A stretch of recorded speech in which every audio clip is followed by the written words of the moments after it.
అందరికీ నమస్కారం. వెన్నుపోటు అంటే గుర్తొచ్చేది చంద్రబాబు నాయుడు గారు. చంద్రబాబు నాయుడు గారికి మరో పేరు అని చెప్పుకోవచ్చు వెన్నుపోటు.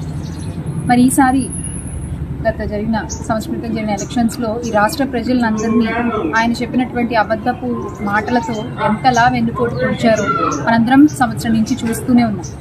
అధికారంలోకి వచ్చి సంవత్సరం గడిచిపోయినా ఒక హామీ నెరవేర్చలేదు, ఒక పథకం అమలుపరచలేదు.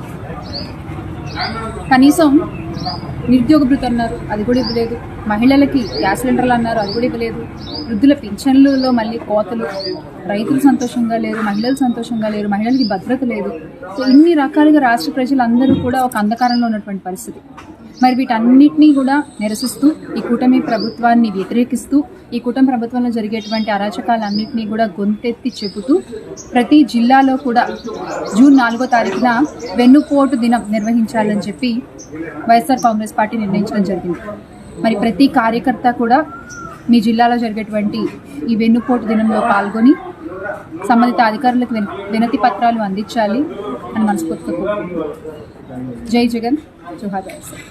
మా శ్యామల, ఎన్నికల ముందు జగన్మోహన్ రెడ్డి ఏం చెప్పాడు, ఎన్నికల తర్వాత జగన్మోహన్ రెడ్డి ఏం చేశాడు, అసలు వెన్నుపోటు అంటే ఏంటి, ఏ విధంగా ఉంటుందో నేను నీకు చూపిస్తా.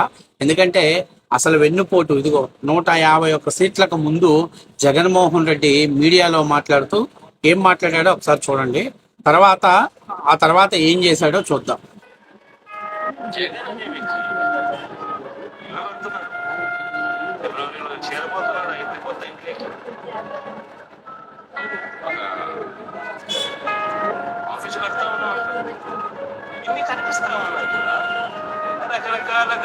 రకరకాలుగా అది అంటే ఏం చెప్పాడు జగన్మోహన్ రెడ్డి? చంద్రబాబు నాయుడు గారు, తెలుగుదేశం పార్టీ నాయకులు అమరావతిని మారుస్తారనో లేకపోతే కుదిస్తారనో మీరు చెప్తున్నారు కదా. సో దానిపై మీ అభిప్రాయం అంటే జగన్మోహన్ రెడ్డి ఏం చెప్పాడు? నేను అక్కడ ఇల్లు కట్టుకుంటున్నా, ఆఫీస్ కట్టుకుంటున్నా, అన్ని కట్టుకుంటున్నా. చంద్రబాబు నాయుడికే ఇల్లే లేదు. చంద్రబాబు నాయుడు అక్కడ ఇల్లు కట్టుకోలేదు, అద్దెంట్లో ఉంటున్నాడు. కాబట్టి చంద్రబాబు నాయుడుకి అమరావతి రాజధానిగా పెట్టడం ఇష్టం లేదు అని రోజు చెప్పాడు. సరే, ప్రజలు కూడా నమ్మారు. చంద్రబాబు నాయుడు గారు టెంపరీ భవనాలే కట్టాడు, నేను అధికారంలోకి వస్తే 10,000 కోట్ల రూపాయలతోటి ఇంకా బాగా డెవలప్ చేస్తానని చెప్పాడు. సరే, ప్రజలు కూడా నమ్మారు. సరే, జగన్మోహన్ రెడ్డి వస్తానే ప్రజా రాజధాని అమరావతి ఉంటుందని నమ్మారు. అధికారంలోకి వచ్చాక ఏం చేశాడు? 5 కోట్ల మంది ప్రజలకు వెన్నుపోటు పొడుస్తూ ఆయన ఏం చేశాడు? రాజధాని లేదు, రాజధాని వికేంద్రీకరణ చేయాలి, 3 రాజధానులు చేస్తున్నాం, 3 ప్రాంతాలు అభివృద్ధి చెందుతుందని చెప్పి. మరి ఎన్నికల ముందు నేను అక్కడే ఇల్లు కట్టుకున్నా, అక్కడే ఆఫీసు కడుతున్నా, ఇంకా రాజధాని విశాలంగా పనిచేస్తాం, అవసరమైతే 10,000 కోట్ల రూపాయలు ఇస్తానని మరి ఎన్నికల ముందు ఎట్లా చెప్పాడు జగన్మోహన్ రెడ్డి? ఆ రోజు జగన్మోహన్ రెడ్డి ఏదైతే అమరావతి రైతులకు వెన్నుపోటు పడవలేదా? రాష్ట్ర ప్రజల్ని మోసం చేయలేదా? అంటే ఈ రోజు మీరు ఈరోజు 1 సంవత్సరం లేట్ అయ్యి ఎన్నిక హామీలని నెరవేర్చలేదని ప్రభుత్వం వెన్నుపోటు దినోత్సవం అంటున్నాం. మరి అంత పబ్లిక్ గా చెప్పి ప్రజల కష్టంతో ఏర్పడినటువంటి రాజధాని అసెంబ్లీలో ఏం చెప్పాడు? ఒక ఎక్కడైనా రాజధాని పెట్టండి, 33,000 ఎకరాలు ఉండగలిగితే చాలన్నారు. 36,000 ఎకరాలని ప్రజల ఆమోదంతో పొందినటువంటి రాజధాని ఏర్పాటు చేస్తే ఆ రాజధాని కాదని చెప్పేసి 3 రాజధానులు అని చెప్పి వికేంద్రీకరణ చేసింది జగన్మోహన్ రెడ్డి కదా. మరి ప్రజలకు వెన్నుపోటు పొడిచింది జగన్మోహన్ రెడ్డి కదా. సరే, ఇంకా కుటుంబ వ్యవస్థ గురించి మాట్లాడదాం. జగన్మోహన్ రెడ్డి గారు ఎన్నికల ముందు తన తల్లి చెల్లిని ఊరు వాడ ప్రచారం చేయించాడు. తల్లి ఏమో చేతిలో ఒక బైబిల్ పట్టుకొని, నా కొడుక్కి అవకాశం ఇవ్వండి, నా కొడుకుని ఒక్క అవకాశం ఇవ్వండి, రాజశేఖర రెడ్డి పరిపాలన చేస్తాడు, రాజారెడ్డి గారి పరిపాలన రానే రాదు, నా బిడ్డకు ఒక అవకాశం ఇవ్వండి అన్నాడు. మరి చెల్లెలేమో ఊరు వాడ తిరిగి, నేను జగనన్న వదిలిన బాణాన్ని, అన్న వదిలిన బాణాన్ని అని అన్నారు. సరే, ప్రజలు సరే ఏదో వీళ్ళు చెప్తున్నారు కదా, నిజమే కదా అనే అవకాశం ఇద్దామనుకున్న టైంలో వైఎస్ వివేకానంద రెడ్డి గారి అత్యంత దారుణంగా హత్యకు గురయ్యారు. ఆ రోజు జగన్మోహన్ రెడ్డి గారు, నన్ను కోడికత్తుతో సంపాదన చేశారు, అది కుదరలేదు, మా నాన్న రిలయన్స్ వాళ్ళు చంపారు, మా బాబాయిని కూడా వీళ్ళు చంపేశారు, ఎంతవరకు చంపుతారో చూద్దాం కానివ్వండి, నేను ఈరోజు ఈ హత్య పైన సిబిఐ ఎంక్వైరీ కావాలని అన్నాడు. కట్ చేస్తే మరి సొంత బాబాయిని గొడ్డలి పోటుకు వేశాడు. బాబాయ్ కూతురు మీద ఆస్తి కోసమే చంపేసారని చెప్పేసి అపవాదం వేసి వెన్నుపోటు పడవలేదా? జగన్మోహన్ రెడ్డి జీవితం అంతా కూడా ఎన్నుపోటులతో సాగింది. పార్టీలో జగన్మోహన్ రెడ్డి అడుగుతూ నడిచినటువంటి విజయసాయి రెడ్డి ఈరోజు పార్టీని వదిలిపెట్టి బయటికి వెళ్ళిపోలేదా? అధికారం వచ్చాక విజయసాయి రెడ్డిని పార్టీకి దూరంగా పెట్టి జగన్మోహన్ రెడ్డి వెన్నుపోటు పడవలేదా? ఇంకా ఎన్ని జగన్మోహన్ రెడ్డి వెన్నుపోట్లు ఉన్నాయి? ప్రతి సంవత్సరం మెగా డిఎస్ ఏర్పాటు చేస్తానని నిరుద్యోగులకు వెన్నుపోటు పడలేదా? ప్రతి సంవత్సరం జాబ్ క్యాలెండర్ ఇస్తానని సాక్షి క్యాలెండర్ ఇచ్చి వెన్నుపోటు పడలేదా?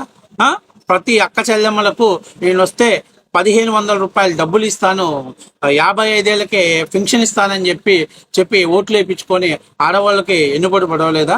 అసలు జగన్మోహన్ రెడ్డి ఎన్నుపోట్లతో 5 ఏళ్లలోనే ఇన్ని ఎన్నుపోట్లు ఉన్నాయి, ఇన్ని గొడ్డలి పోట్లు ఉన్నాయి.